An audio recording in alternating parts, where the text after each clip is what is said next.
pilore lal mangai namte hi pujiel namte le pilal choni kholring te fa palizinga atlumper ni turin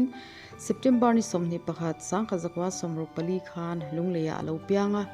September ni somni pakhat sang khazakwa somriat pania puthan chungnunga namte nen innein fa pali anne nupa in mangai tak lein ko ngi takan ni mizak zum in ngai tlom le imin thlahung tak ani apasal le afate ta na in bizo bang lo batong trai sak chen mi ani mani aya re thei jok le dam lo mangang te boy puya a theyang to ka tang pui thin mi ania apasal na tho na awangin mizoram chung le pon lam hun sang sanga anin son thina rampona anom lai hian mizo thalai zirlai len ha to ka omte avi ema lalpa rong ka bol ve theina te in Sunday tlai in khom ban le remchang pianga thalai te ko khomin an chen ne ina choi tur te bot sein an no pain tong trai sakna te an nei then kumsani sompani atang khan thuak na na wang tak le khir takin atlak buaka re tak bai pui ngai na oma anat na awangin awi ngai lo henat na ne aphala wangin pathian he na lom thu asoi jok then jingtin pathian thu chang mizo tong le sap tungin Facebook Messenger mangin athon chuak zia thina mi enga mozarin mal som andong pathianin na satakin thamwan na apea anat na hi ti dam thelo thipui tur na ti shema se launa le thlaphan na reng reng ani ngai lo nat na khirtak nei ma se athi ni thlein na reng reng ani lo pathianin na reng reng min nai aphal lo ati thin July ni somni parok zan khan lalpa min ti dam don ani lo chuan min la to mai ro midangte kati boy re lulai to e ti in in hlana July ni somni pasari tu ka pathian thu athon chuan nun ber chu ani chuan mikowanga ti chuan kachangang samsom ko pakhat cha som panga ti ni in adi lange in lalpan August ni sangni som kwa zandar kwa le mirit som panga khan anhena ashwaita ani voin August ni sangni somni athi champapha voi khatna alo thlen hian apasal than chungnunga namte anfa te pali lalom on namte husband of Zina Marie Papicio lalom zole namte wife of Dr. Vanal Malsom Silo lanut sangin namte lanun moi namte le lorin lan mangai no le pa GL namte le lal choni khol ring te chuan apwalin sia tringna hunan bot saya he apwala hunan bot sai hi chung khat leina le thian tha zung zung ten man pui turin an somani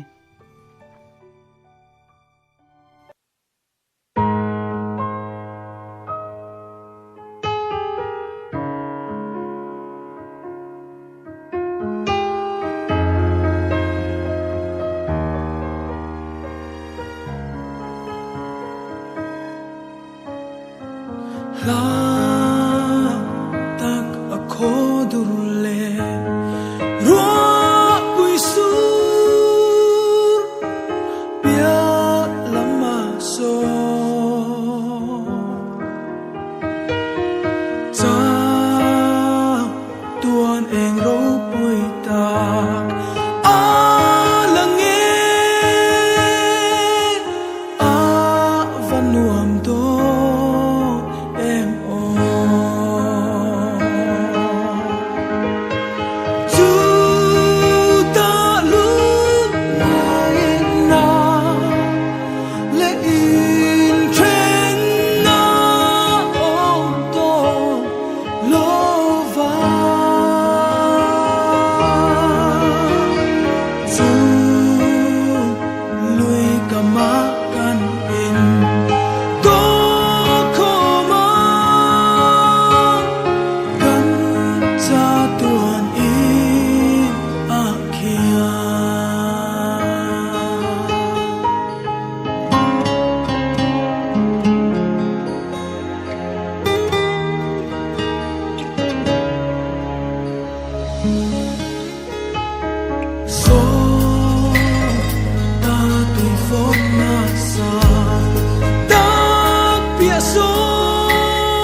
ta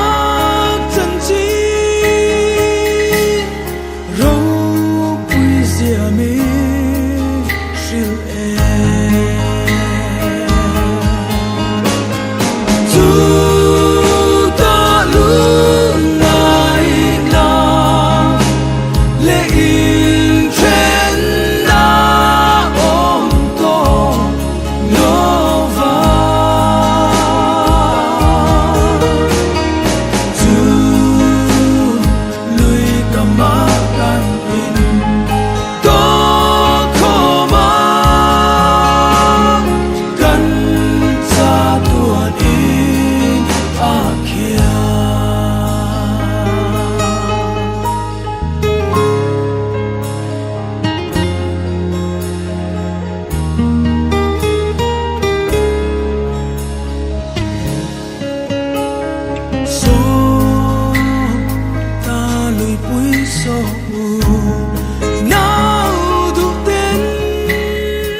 Lại nên lên cô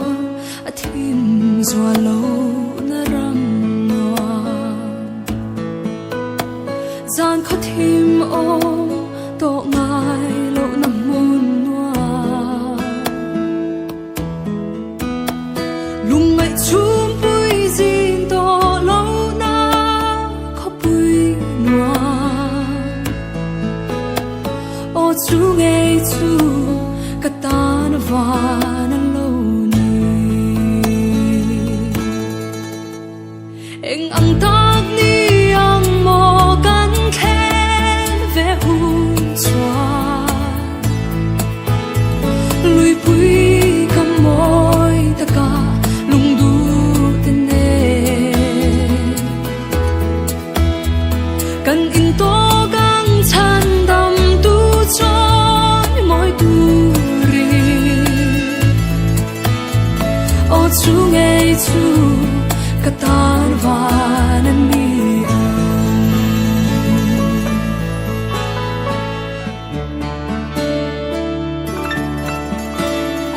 in chia thiam lo na to lo na hun noa lung ro lo na ta zalen na hun tu thin lai ma kan in hliam to lo na o chu ngay chu katan vanan ni eng ang tak ni ang mo kan khen ve hun chua lui pui kam moi ta ka lung du te ne kan in to kang chan dam tu choi moi tu chu ngay chu katan vanan ni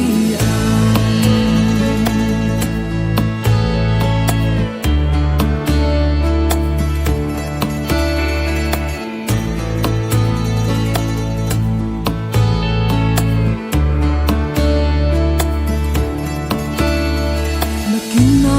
I swa men kan mu ve hun swa mangai na dang zong chu adai to lal ber choi moi hunna katel ve anga o chu ngay chu katan vanan ni eng ang tak ni ang mo kan khen ve hun chua lui pui kam moi ta ka lung du te ne kan in to kan chan dam tu choi moi tu ri o chu ngay chu katan vanan ni kan in to kang chan dam tu choi moi tu ri o chu ngay chu katan vanan ni o chu ngay chu katan vanan ni